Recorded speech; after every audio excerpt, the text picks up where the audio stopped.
to his own flesh and blood.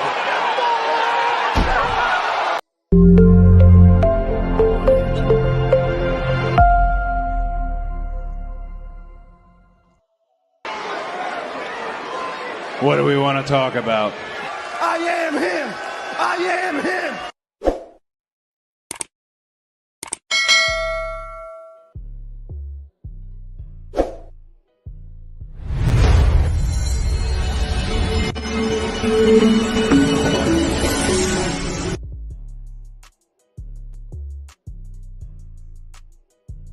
Hey, it's the Red Carpet Ring featuring TBK, Turnbuckle King himself. Got another good one for you guys today. We'll talk about Solo Sikoa Revamps The Bloodline with Toma Tonga, and talking about the WWE SmackDown for April 12th. And this is dawning of a new era, as they like to say. You guys like to describe as you come into the ring. Going to have a good one, and of course, we can't forget about the bonus round that'll be coming up. And the bonus round will be, is there a new bloodline? So definitely something to check out for you guys.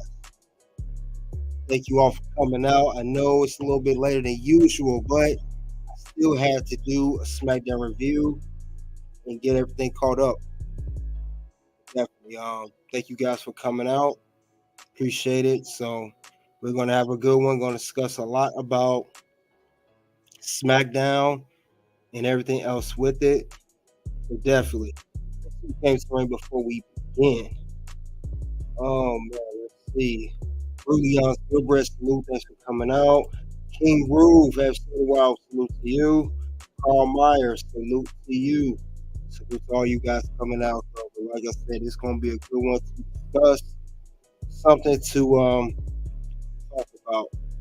It's the first SmackDown after WrestleMania 40. You know, the monumental SmackDown that we have after the great WrestleMania.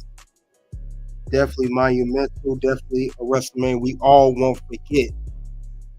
But definitely it's going to be something to discuss. And definitely a lot of seeds were planted during this episode. I could say that. So let's get into it. Now before I do, get into it, I do want to talk about, if you guys want to look over for a sec before we get into it, let's talk about it. And what I mean is we're going to have the match card. Now, the lineup that they had scheduled, it was pretty a lot. But I want you guys to look over that before we begin. So let's look over that match card in just a moment.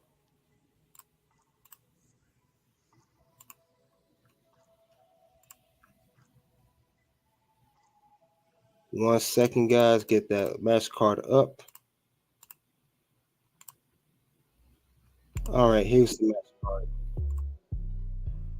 So let's talk about the match card for a second. I'll mention it. Match card was Undisputed WWE Champion Cody Rose makes an appearance on the show. And we have WWE Women's Champion Bayley Set. Also, we had the SmackDown Tag Team Champions Down Under, was the team of Austin Theory and Grayson Waller. And we have two triple threat matches for number one contendership for the WWE Championship, or shall I say Undisputed Universal Champion, which is Kevin Owens versus LWO's Rey Mysterio against AJ Styles. The second triple threat match was LA Knight, Bobby Lashley, and Legado. I cannot pronounce the name of that stable. Santos Escobar. So, take your time if you guys want to look that over for a moment. That is the match card that was scheduled for SmackDown April 12th. And then we'll get into talking about the episode.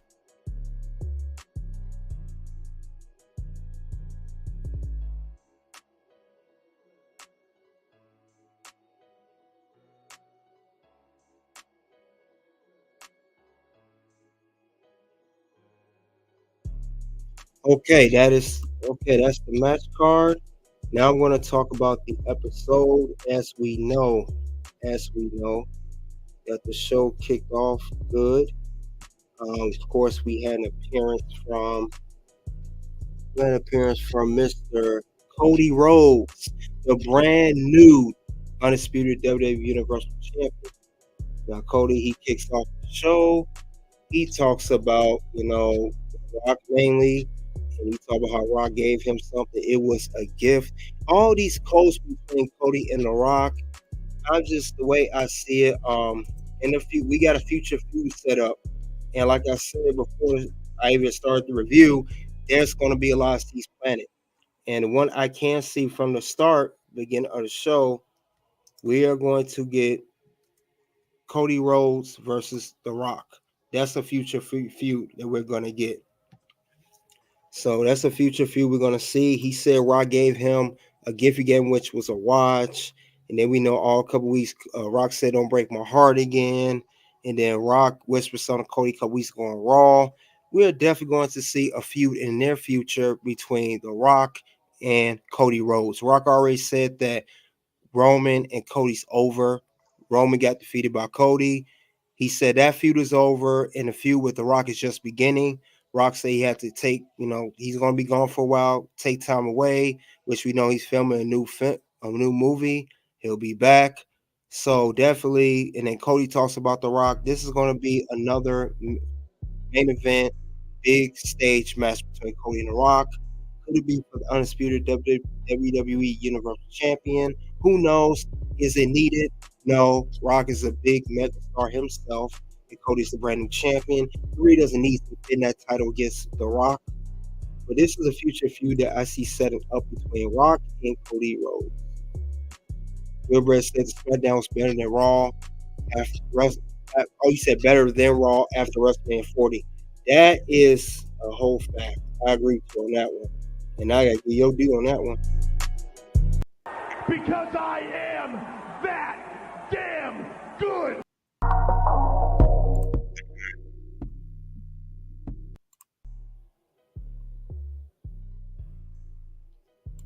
But yeah, I agree with that comment right there.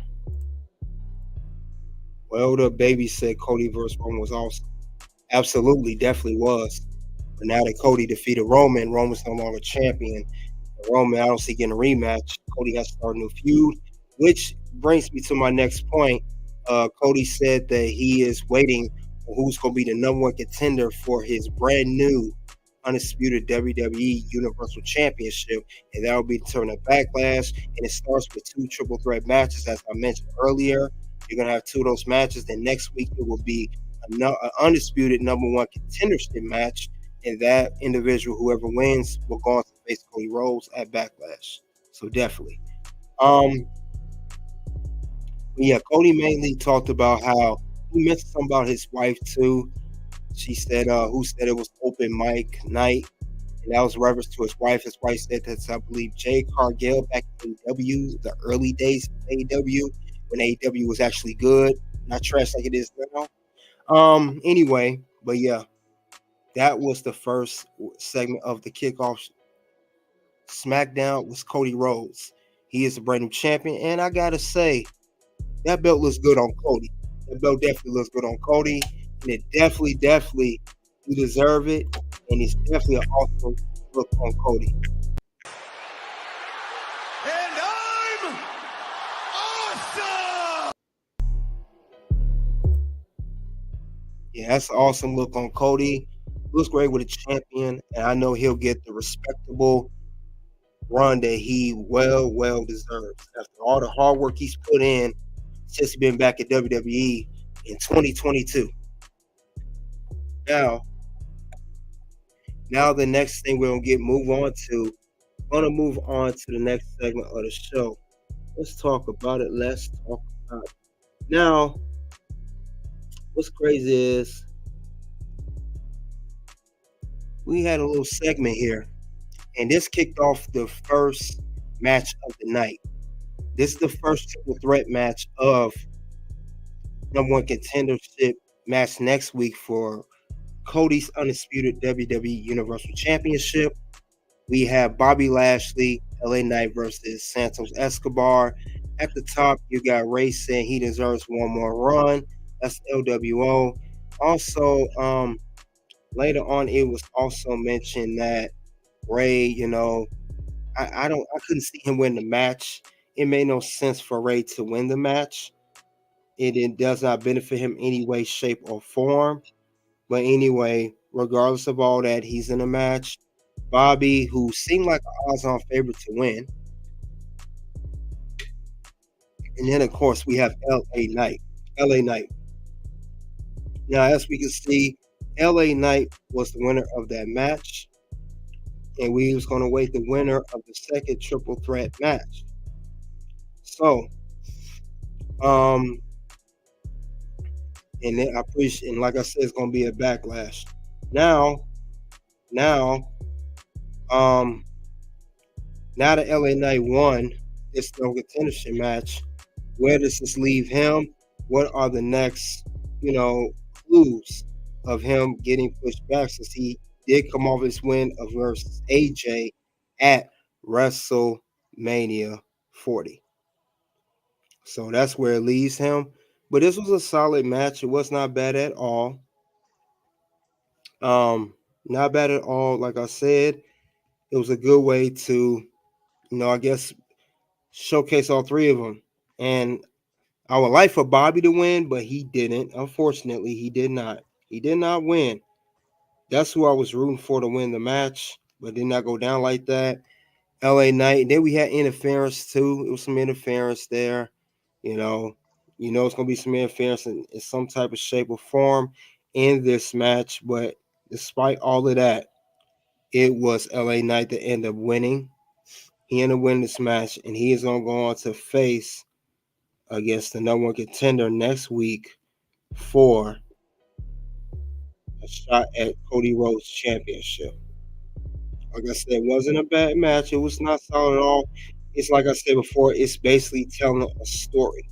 It's all it's about, telling a story and setting up seeds and plants, all of that. That's all this pretty much is about at the end of the day. And like I said, I can see from here, they're really going to do something with LA Knight at some given point. I don't know when. But like I said, we know Legado, which is Santos' stable, and the Pride, Bobby Lashley's stable. They both interfered in this matchup. They both interfered. But like I said, it only benefited one person. There could only be one winner. And that winner was LA Knight. But I do definitely see a feud between the Pride and Santos stable that could definitely going to heat up. So look out for a stable between those two stable groups. I can see that happening in the near future. I believe so. Because it doesn't make any sense. Why wouldn't it be? Thing about it is, since Roman's not champion now, this opened up so many opportunities. So many opportunities for other people to compete for the world title. So that's the thing we have to think about. Another thing too as well, we knew Santos wasn't going to win. We knew that wasn't going to happen. And we definitely knew that it was a chance Bobby may win, but we knew it was ultimately going to be a night due to the fan favorites. So that's what I'm thinking. But other than that, it was a solid, like I said, solid story, to break it off. Very, very solid story. Well, we're going to see what's the next thing. And also with Legado, the question is, who attacked Dragon Lee last week? Because Santos and his men and Legado the Stabio said they didn't do it. And the fingers is pointing to Carlito. They think Carlito attacked him. And Carlito's going to turn heel soon. I think Goodbread said it here. He said the first clue of the night is when Santos stated it was not them that attacked Dragon Lee. Keep your eyes on Carlito. And when he said that, Santos was not lying. He wasn't making that up. He wasn't making that up at all. I believe he's telling the truth. And Carlito been feeling some type of way. So maybe Carlito was jealous because he was replaced by Dragon Lee for the WrestleMania match. He was also replaced by He was also replaced the first time before. Carlito's been looked over before by Rey Mysterio.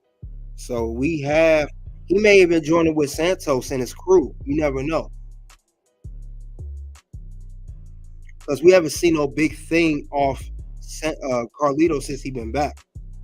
So I could definitely see that happening. I could definitely see him turning. So like Gilbert said, keep an eye on Carlito. And I agree. You got to keep an eye on him. You don't know what the next thing he's going to do. Now, let's get to the next thing of the night. We have Jade Cargill and Bianca Belair in the tag match versus Chelsea Green and Piper Niven. And, this is basically a rinse and repeat. But it seems like they're making Bianca and Jade a tag team. And they're even saying that they could even compete for the Women's Tag Team Championships. And I believe they did an interview on after SmackDown. I don't know if it was Smack and Talk or a backstage interview. They're making Jade and Bianca official tag team, and they want them to compete for the Women's Tag Team Championships. And the current tag team champions are the Kabuki Warriors, which is Asuka and Kairi Sane.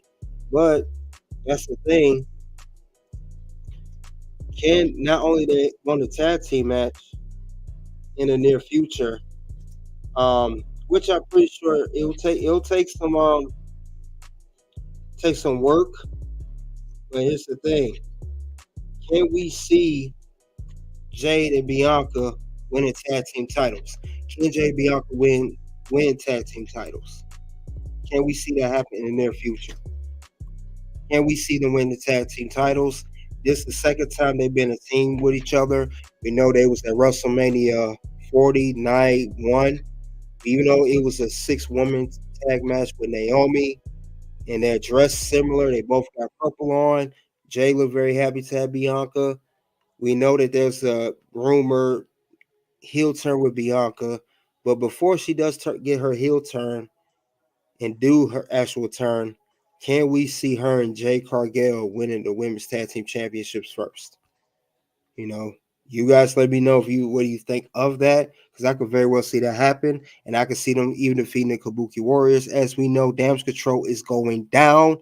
Io Sky lost her Women's Championship at WrestleMania against Bayley.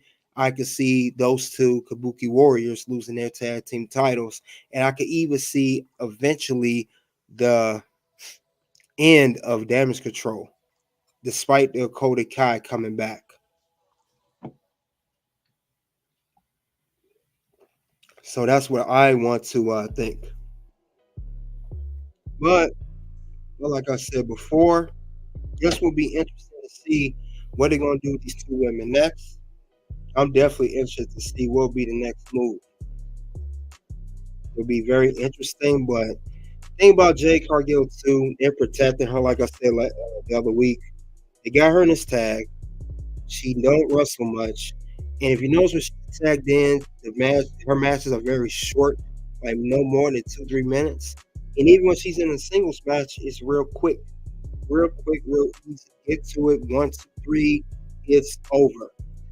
So that's the way I see it with Jade. They really preserving her, trying to protect her, because I thought when she came to WWE, she was going to get some training from the Performance Center, and may even go back, which I thought she should have did in the first place, due to her experience in AEW or their lack of, should have went down to the NXT to train and develop, become a very good superstar, work her way up, win the NXT Women's Championship, have some good feuds, rivalries, storyline, build a character, and then come onto the main roster. But I know WWE, since they hyped her so much when she signed with WWE, had on ESPN, all over social media, made a lot of headlines. They hyped her up too much, and they had no choice but to keep her on the main roster. And also, I believe that they did sign her not because they really needed her, as the WWE Women's Division is already full. It's very well stacked. They did it as a, to insult AEW. We got your former women's superstar. What you gonna do now? That's at least how I took it. So, like I said, Jay just needs still some work. I don't know what the next thing going to be done with her. I'm not sure. But like I said, I will say that they're protecting her very well.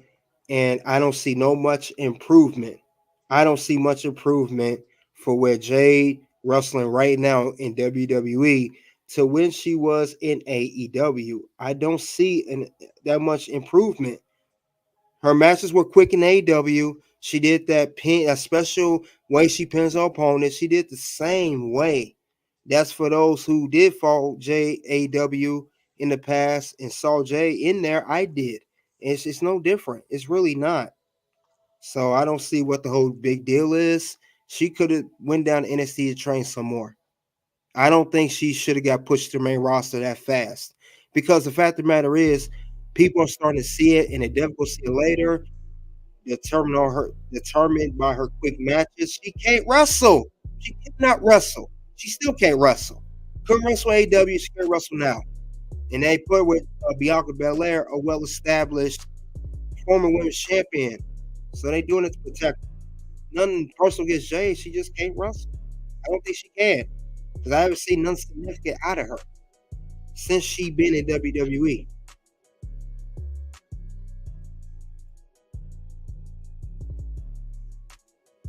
Let's see. Goodrich said addition by subtraction. Yep. Said exactly. They don't want her. They just didn't want them to have her. Got to give it to you, good Brad. You got a good point there, and I got to give you one of these. And I'm awesome! Yeah, I didn't see that much difference. See what else you got to say? That explains why she never faced Britt Baker. Britt refused to work with her. And what Goodrich talking about is Britt Baker from AEW, former AEW Women's Champion. And what he mean by that is Jade Cargill, when she was in AEW, she was in a mid card scene. She was a TBS champion, the first ever TBS champion, undefeated for a long, long time. And we wondered when she was going to lose the TBS champion, which was Chris Statlander. She never faced off against Britt Baker or any other female superstar in the main event. As far as the women's champion goes, now it makes sense because she knew that Jay was green and she didn't want to possibly get injured or anything botched. Because Jay did botch, I think she botched one time on AEW or maybe a few other times as well. But definitely, she should have got trained more. That's all the point I'm making. A participation award, definitely. That's exactly what that is. Exactly what that is by any means. It's like it's a participation award. That's where it seems like it's going. So, unfortunately, Jay's benefiting from it. But the same token, you're not learning nothing new. You're not learning nothing new. You know, I don't see her learning anything different. I wish she could learn more because I think she has to look. Jay has to look. I'm not taking that from her. Very, very athletic. Very athletic. You know, she has to look everything, but she does not have the skill. And we can't ignore that. We just can't ignore that. She's not talented in the ring. Even if you don't like Jay knows she's not talented. Sorry, but she's not. She just not. She don't have it. I know people don't want to hear that, but it's true. She just do not have it. I don't see that happening with Jade. Not at all. She just don't have it. And you say, yeah, Britt cares about her health. Yes, absolutely. Britt does not want Jade to botch a move incorrectly and injure her and jeopardize her career. And also it makes her look bad. Even if she don't hurt her, she gonna make them look bad. So we can't fault Britt for that. But they are definitely protecting. They're definitely protecting Jade Cargill by putting her in a tag team. You guys can't tell me any other different. That's the way it's going right now. But other than that, the match, I mean, it's nothing significant. Jade Cargill faced Chelsea Green on Monday Night Raw. You know, she faced her already, and it was a quick match. So, like I said, with that being said, this is a setup for Bianca and Jade to win the women's tag team titles. I don't know when necessarily they will win it. I will say it will go down at some point. I don't know when, don't know where. You know, if they don't win, at least have them compete for it. But WWE, that's where they're going. That's where they're going with it. Definitely going with that angle of Jade Cargill and Bianca being in a tag team.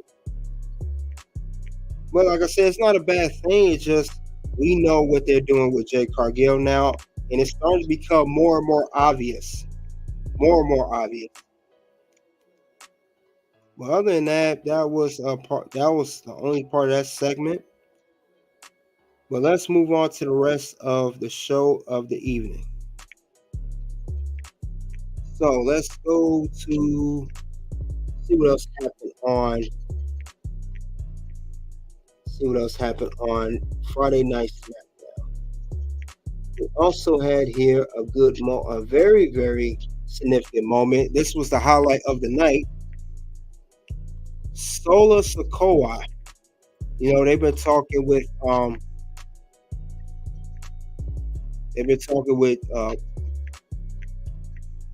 Heyman. I lost my train of thought, excuse me. They talked about Paul Heyman, and they talked about how, you know, those two, of how the bloodline, talking to Solo and Jimmy, how they took accountability for the losses. They took accountability for how Roman lost at WrestleMania. They took accountability how they didn't blame anybody. They said not The Rock. No, they said not Cody, not Seth, not nobody, not Solo, not anybody.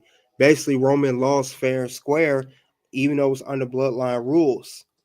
And if you look at the beginning of the show, they said too that they also said that Roman, you know, with him losing, when people lose their wins and losses, and there are also going to be consequences. And this is what Paul Heyman told Solo back in the backstage. Now, and also they said too, later on, no Solo said, they asked, does win and losses still count? Also, later on, they came to the ring, and Paul Heyman was listed as special counsel for Solo. We had Solo, Jimmy, and Paul Heyman. And Solo, you know, interrupted Paul Heyman saying, dude, they give us it right here. Yeah. Does wins and losses still count? That was an insult to AEW. It sure was. And for those who don't know what they mean by that, AEW, when they first started in 2019, they were supposed to be listed as an alternative company, and they also had a ranking system to rank who's going to rank who. Whoever had the highest ranking would be competed for the world championship, and all that, and a whole bunch of other stuff that went to factor. And it was very innovative. Never heard the idea before, and definitely could have been revolutionizing if it was capitalized correctly. But unfortunately, it wasn't, and it led to AEW losing sight of what's important. Instead of AEW focus on being the best company of AEW, they start focusing more on WWE, and we see that didn't age too well. Yep, they start with a ranking system. Yep, I have a great idea. Lost sight of what's going on. They try to take jabs at Vince's way of things. Yeah, they lost sight of what's important. That's the main thing that happened with AEW. And then we're gonna get to the injuries and the brawls, the backstage brawls and everything. But anyway, this story here, Solo came to the ring. He told Jimmy his brother he loves him. He hugged him. You could tell in the first still right here, looking at Solo, he didn't have no caring look. He knew, I love you. I'm about to do something to you. It was kind of like similar to Wesley Snipes and New Jack City when he told G Money, I love you, G, but I'm on the run. It's only one way to make it right. That's what gave me that vibe of Solo Sikoa was Wesley Snipes and Jimmy was G Money. And then what do? He turns on his brother. And next thing we know, he turns brother right here. He hit him with the multiple, not just one, multiple Samoan spikes. And then we debut a brand new character, Toma Tonga, who is the son of Hall of Famer Haku. And if you guys, this is a example of what the attack on Jimmy Uso is like. To his own flesh and blood. Samoa. And that's what happened to Jimmy Uso. That's crazy because we knew that Bloodline was going to crack despite, with Roman losing at WrestleMania 40. And I also expected the Roman, that's another thing, Roman Reigns to maybe have shown up tonight, or maybe we see him. But that didn't happen. But Toma Tonga definitely showed up tonight, looking good. Yes, I'm glad you mentioned that, Brad. He was trained by Booker T and ROW, Reality of Wrestling, which is Booker T's wrestling company. And he not only trained Toma, he trained Roxanne Perez, the women's NXT champion, and also I think Jacob Fatu as well. Bill 5,000 salute to you. Thanks for coming out. Now, yeah, but absolutely, that was the turn. And as you see, Solo, Toma, and Paul walk out the ring. And we even saw where, how Paul always gets his phone and say, make a note to the tribal chief. Solo took that phone, threw it down, and stomped on it.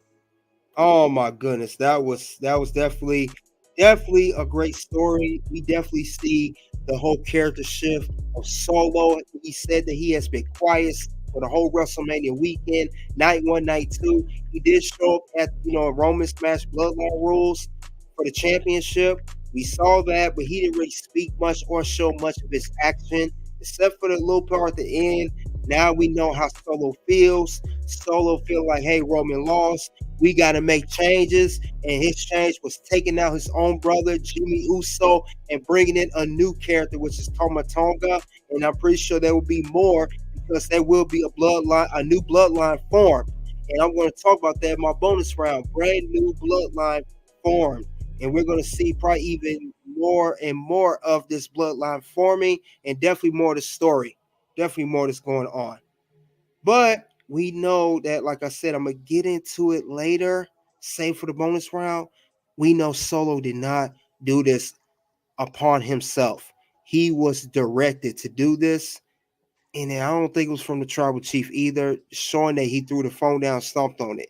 But we'll discuss more about that in the bonus round. This was the highlight of the night, the highlight segment, the bloodline changing. And if you notice, at the whole episode, even the beginning of Cody Rhodes as the new Undisputed WWE Universal Champion, new era. That's the words of the week. New era, new era, new era. Bailey said it. New era. Everyone's saying it. But I will get topic more into this particular segment of Solo Sikoa, new character Toma Tonga, and Jimmy Uso, and the rest of the bloodline. Stay tuned for the bonus round. We'll discuss more about that. Now, also that happened that evening, we also had something else going on as well. Let's see. We had this segment. We also had another segment.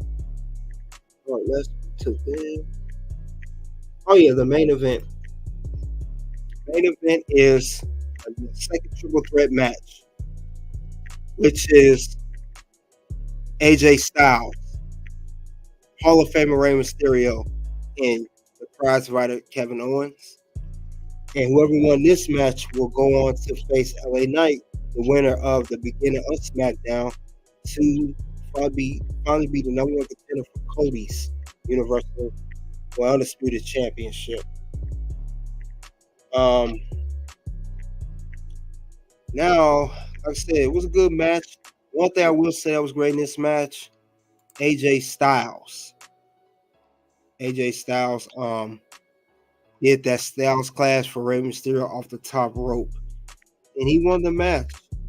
And now we get AJ Styles versus LA Knight next week on SmackDown for the number one contendership for Cody's Undisputed WWE Universal Championship. That is going to happen next week, and it's going down. And if you like LA Knight, if you're still with LA Knight, give me a yeah.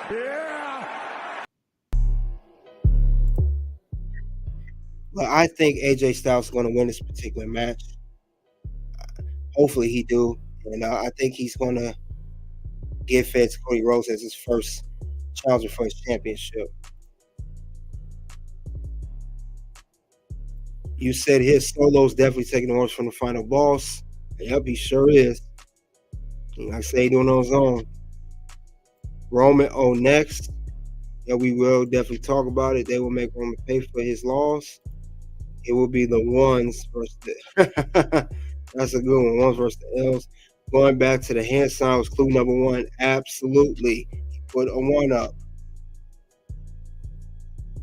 And you said here with AJ Styles win tonight, AJ Styles, it's no accident. Triple H will show Ospreay how they supposed to work.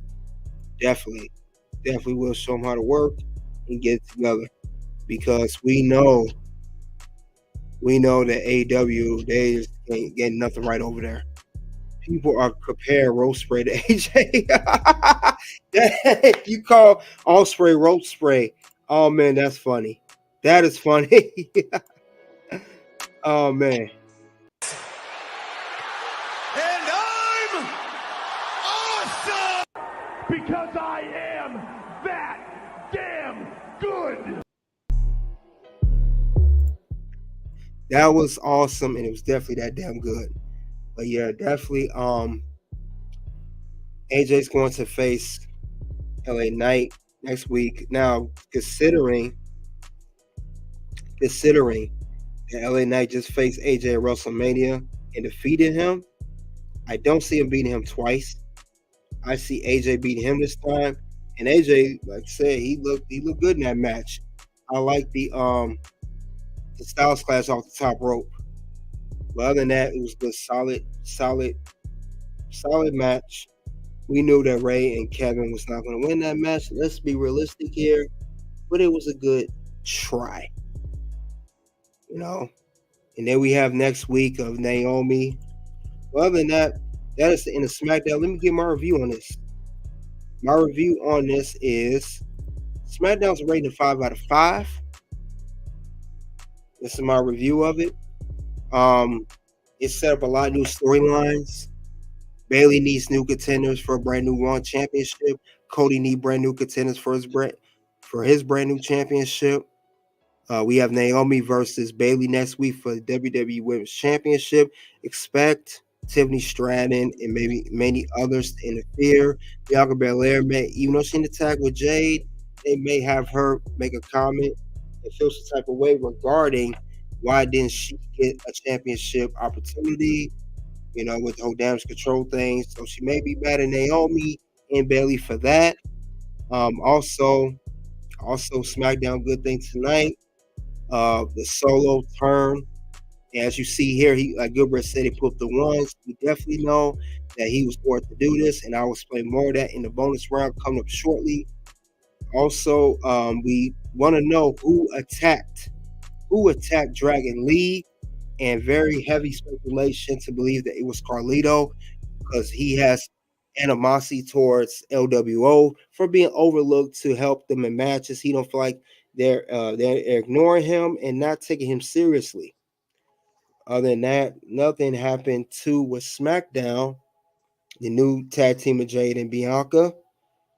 And then we have a new feud with Santos Escobar stable and the Pride, which is Bobby Lashley stable. We know Bobby battled against, the Final Testament. That's done. Final Testament was on NXT this week. So that feud is over. They won the Philadelphia Street Fight at WrestleMania 40. Now it's a new feud.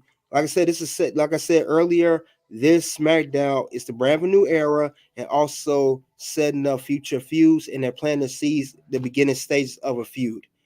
Depending on how it's going to go storyline and how the build will go. So we have Bobby Lashley stable versus Santos stable. So that's going to happen. They already starting that already.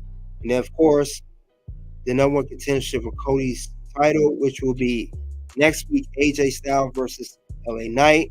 And I got AJ winning that match. And then it will be AJ versus Cody. Cody first opponent for his newly won championship will be AJ Styles. I wish they would give AJ Styles another run at the world title before he retires. He does not have that much time left in his career. He got more days behind him instead of ahead of him.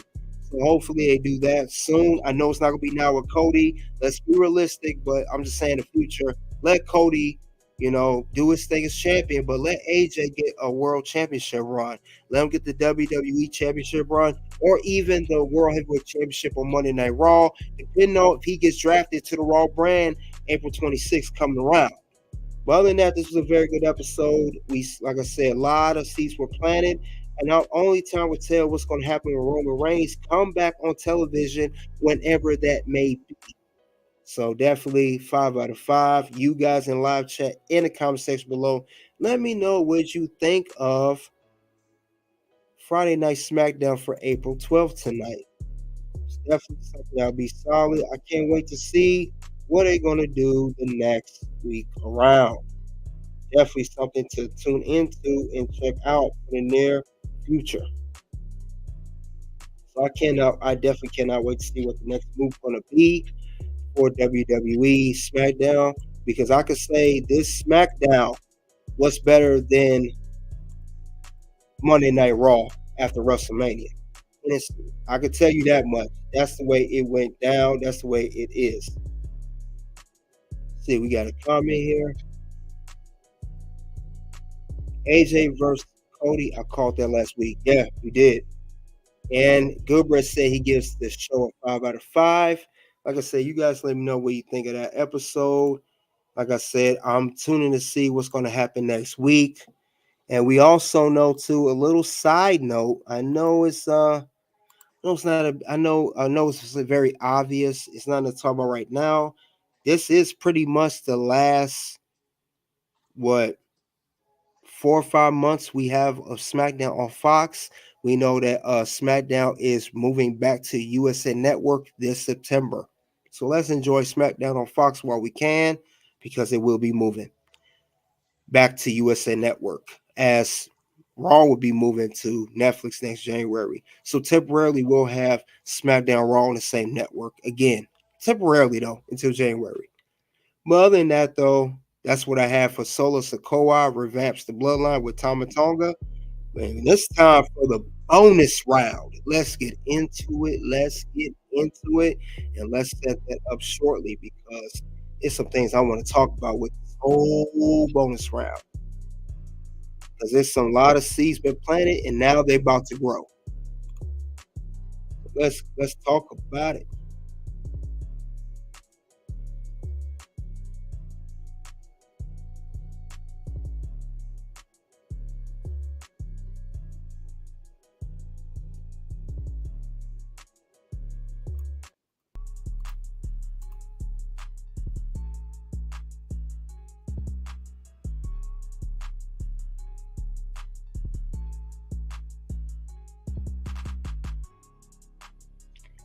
All right. We are here at the bonus round. Bonus round is here. And what we're going to talk about in the bonus round, what I would like to discuss, as I mentioned, I will discuss at some given point, we're going to talk about the Bloodline stories continue, Civil War 2. We're talking about the Bloodline. We're talking about the great story that we built. We are talking about the Bloodline. Now we know that earlier. We know that Solo has attacked Jimmy Uso. We know that we brought in a new character, which is Toma Tonga. He's revamped the Bloodline. We know that has been going on, and this is the whole revamp. Solo and Toma Tonga, as mentioned, he was originally in Reality of Wrestling with Booker T, and he's also son of Haku. So they are forming a little group together. We got those two together. Solo on Friday Night SmackDown, when he attacked Jimmy and he stopped the phone down from Paul Heyman when he was going to let Tribal Chief know, that lets me know that Solo was not listening to Roman anymore, and he was taking orders from someone else. I believe he was taking orders from The Rock, which is the final boss. Because it's going to come down to the main thing, the storyline.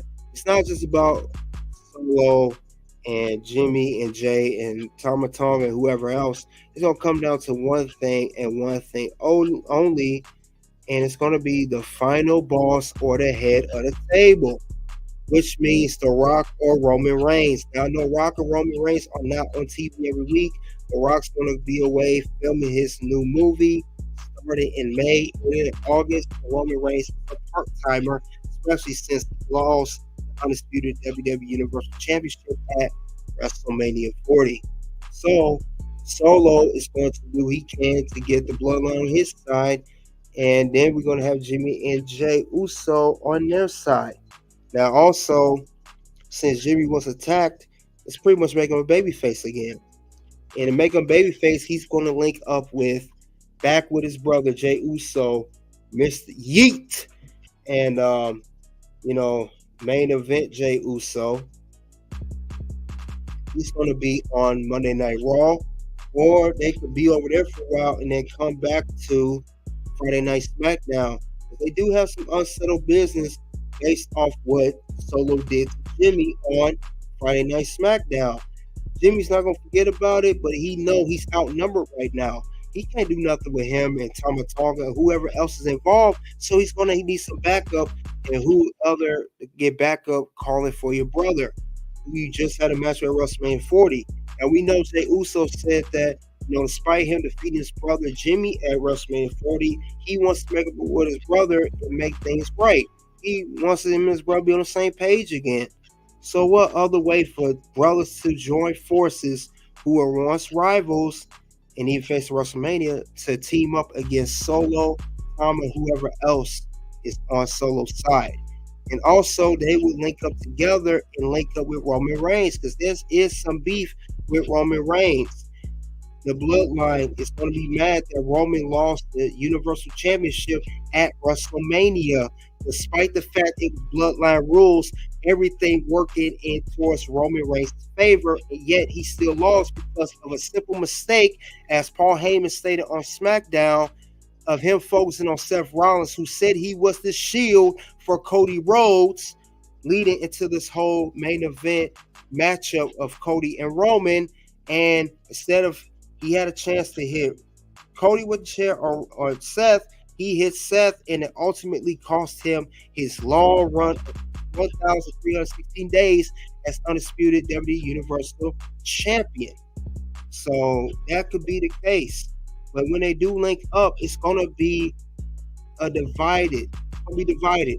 It's going to be two sides of the Bloodline. We're going to have a side with Jimmy, Jay, and Roman, and Solo, Tom, and who else? It's going to be a side like this side here. Let's see, we got a comment here. Let's see what you say. Goodbread, you said Roman could get drafted as well to Raw. That's a fact. He can be. That's a good scenario. Roman Reigns, since he's no longer the champion, he can get drafted for Monday Night Raw, and he could be over there along with Jey Uso and maybe Jimmy Uso. They all three could be on the same brand. But, SmackDown and Raw is pretty stacked. We can't say SmackDown's lacking stars or Raw's lacking stars, so we could go either way. And then Roman is a part-timer as well, so it wouldn't make any difference if he did go to Raw. He's not going to be there every week anyway. So that's a good scenario. Jimmy can make it right help Jay beat Damian. Yes, I'm glad you brought that up too. We do know that Jay Uso won a number one contendership match this past Monday night on Raw, pinning Drew McIntyre to face Damian Priest at Backlash for the World Heavyweight Championship. And this is Damian's first opponent since winning the championship, cashing the money back contract at WrestleMania 40 on Drew McIntyre, the previous champion. So yes, if he wins, I don't think Jay needs to win. It would definitely help him out, and it would bring a world championship back to the bloodline now that Roman has lost. Definitely do that. And let's see if we got them three on the side. Jay is champion, Jimmy. We could see at some given point, we could see and I said this before, look out, Civil War Part 2 coming. We can have a Civil War Part 2. The first Civil War was at Money in the Bank last year. It was Roman and Solo in the tag versus Jay. Solo and Roman lost, and Roman was pinned by Jey Uso. Roman Reigns' first ever pinfall in 3 years. So this could very well go down. But if Jay is the champion, it will make things much more interesting because now there's champs in the bloodline, and it could make the other team step their game up, be like, hey, maybe we need a world championship on our side. Maybe we need a major title on our side of bloodline. Because it's bloodline versus bloodline for the dynasty, for the family, for the bloodline, as the poster says right here. And this will be a good matchup. But Rock is going to be on Solo. And we can see Jacob Fatu. That's the person in the middle there. We got Toma at the top, Solo at the bottom. That's Jacob Fatu. And that is the late Umaga's son, who's also trained, as mentioned earlier, with Booker T's Reality of Wrestling promotion. So he could show up too. But if Rock is over there with Solo and those guys, that means Roman's going to need some help. Who will be the fourth person to help them in the bloodline? That's the thing. War Games will be lit for sure. Yeah, this will have to ultimately end at Survivor Series War Games. Yeah, I can see a 4-on-4 match. We could say Roman, the Usos, and one other person versus Rock, Solo, Jacob Fatu, and Toma Tonga. I don't know who the fourth man would be, but I would say the fourth man could be, could be any Samoan person. You know, I wish Samoa Joe was still around. You know, or another Samoan person that could be a great addition on Roman's side of the war. But this is going to be a bloodline versus bloodline war. We see that this is divided now. And it's all because of Roman losing at WrestleMania 40. So this is definitely going to be something to look into. This is going to be something making it much more and more interesting. But I would say if you're going to have the fourth person, make it more of this is bloodline Samoa person. But I don't think they're going to do that. They don't have any other people that could be of the Samoan descent. Seth Rollins, yeah, he's the perfect person because he was in the tag match WrestleMania 49 1. And even though he lost with Cody, he could link up back with Roman, Shield 2.0, 2.5, Shield 2.0, Bloodline 2.0. They could do a mix, a little bit of Shield and the Bloodline combined. They could do that too.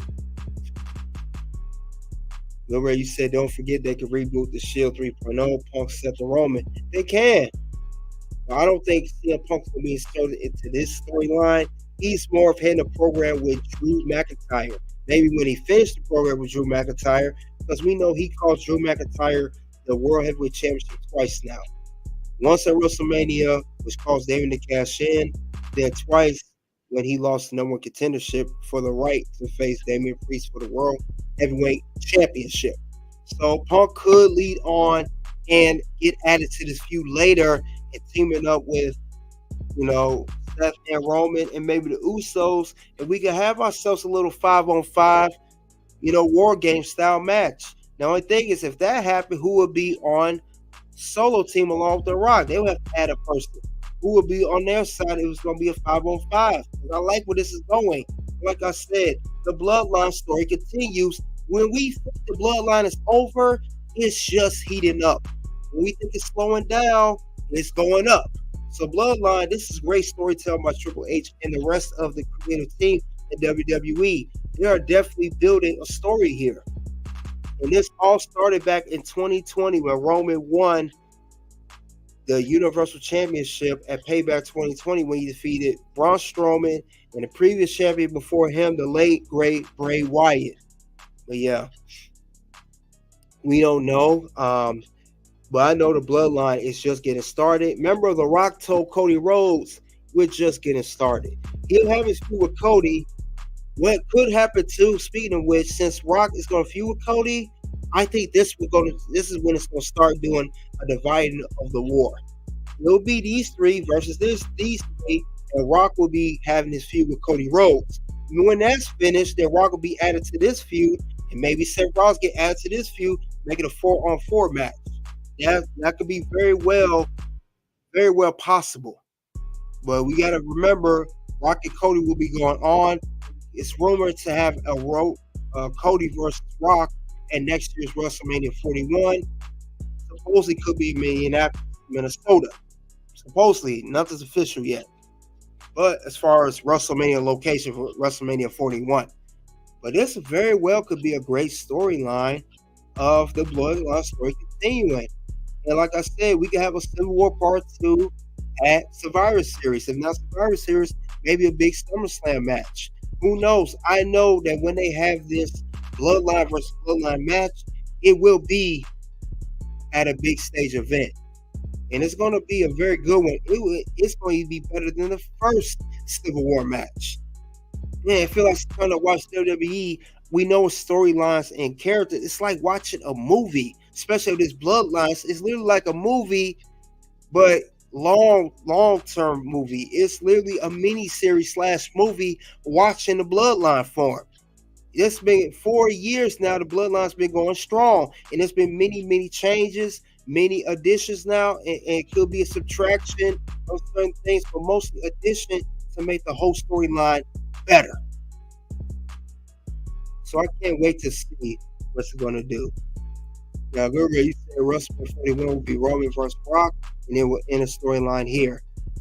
If so, that's a great storyline. 4 or 5 years in, like I said, it's like a movie. It started with Roman winning the championship, the Universal title, then it ends, and that's at Payback 2020. It ends at WrestleMania 41, which will be approximately 4.5 years later. Not a bad story to me. One of the best storylines in history of professional wrestling, not just WWE. You tell me what storyline is better than the Bloodline. The only storyline I do see that's solid too is Judgment Day, but the Bloodline was before the Judgment Day. Judgment Day started in 2022, Bloodline 2020. Other than that, though, this will be a great story. And Rock and Roman, this is going to kick off their story, as Gilbert mentioned. Rock and Roman, which I also believe will be WrestleMania 41. Rumor, he'll have a match with Cody, but I think it'll be a SummerSlam type match or Royal Rumble even. It ain't going to be a WrestleMania match. But this is the match we wanted. We all wanted Roman versus The Rock. We all wanted this for years. And now they've been waiting their time, trying to do the proper build storyline, and then that finally it's here. It's going to come down to a simple thing. Like I said earlier, it's going to be the final boss or the head of the table that will win that match. And then it's going to be first final boss versus head of the table. That's what's going to come down to at the end of the day. Everybody said Rock versus Cody, maybe Elimination Chamber, because Roman and Rock do not need Cody title. No, they don't, and that is a whole fact. This is a title. It's the star power all over it. Right? Because I am that damn good. Yeah, definitely. They don't need a championship around this. They don't need none of that. Not at all. Not at all. But I can see Rock and Cody, they will sell their differences at a Royal Rumble or SummerSlam first. And then the big fish that we all want will be Roman versus Rock at WrestleMania 41. And And that will also not only end that storyline, it will also end The Rock's career. That'll be the last match The Rock ever performs in, because Rock said he wants to come back something big, something major, something that the fans will be interested in and invested, and that is Roman Reigns. And we heard this once Roman Reigns became the head of the table and won the championship back in 2020. So this is definitely where it's going to end at. And, and Rock will send Roman to the sunset. So definitely something interesting to see. That's how we're going to do it. At least how WWE will do that storyline. And honestly, I wouldn't want to see it any other way. Rock versus Roman, final boss, head of the table. I don't see what's the problem with that. That's perfect storytelling. And like I said before, WWE definitely knows how to write a story and keep us interested. Like I said, it's not just storyline. It's like it's a movie. It's like a little mini series movie. Well said, why watch reality shows? Why watch NFL? Why watch MLB? Why watch NBA? Why watch the NHL when you got the WWE? That's all I got to say about that. That's all I got to say regarding that whole thing when it comes to storyline. That's all I have to say regarding that. That's all I got to say about that. This is great storytelling. And not only is this great storytelling for right now, this is storytelling that's going to be talked about for many, many years down the line. Yeah, facts. The Rumble will go for Cody and Rock. Carl said facts. Yes. Rock versus Roman will be Rock's last final match. And that's it, a retirement match. And Rock to the sunset. Rock's already, established actor and rumored to become president one day of the United States. But that's another story for another day. But other than that, this is where the Bloodline story is headed to. And Rock was right. He said that it's going to be the Rock 10.0. He said that at the WrestleMania 40 Night 1 press conference. And we're going to get not just the Rock 10.0, we're going to get a Bloodline 5.0. We'll get Roman Reigns 2.0 or 5.0. We're going to get all of that.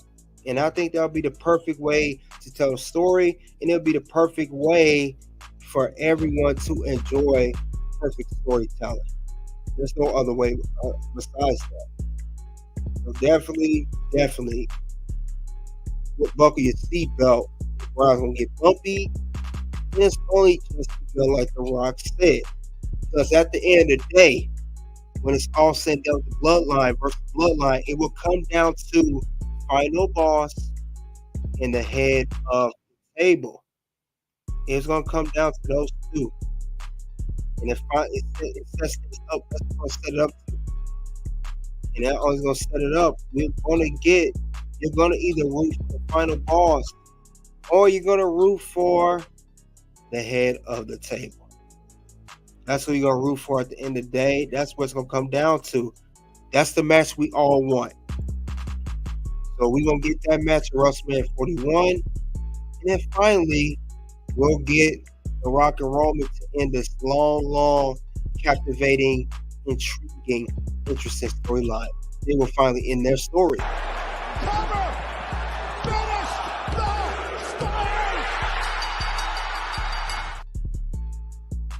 And that's what will happen at WrestleMania 41. And it can't get no better than that. Other than that, if it doesn't, it's going to get long and drawn out. And that is the last thing we want. And that's all I have regarding the Bloodline story continues. Civil War 2 coming. You guys let me know what you think of the whole scenario of the Bloodline being formed, the new formation of the Bloodline Solo, making decisions, order to him, and then a whole final boss versus the tribal chief at a table. We will get that. Soon some videos will pop up for Red Carpet Ring. First video will be predicting 2024 WWE Draft. The second video will be WWE WrestleMania 40 Night 2 main event. Until then, it is OUT. T.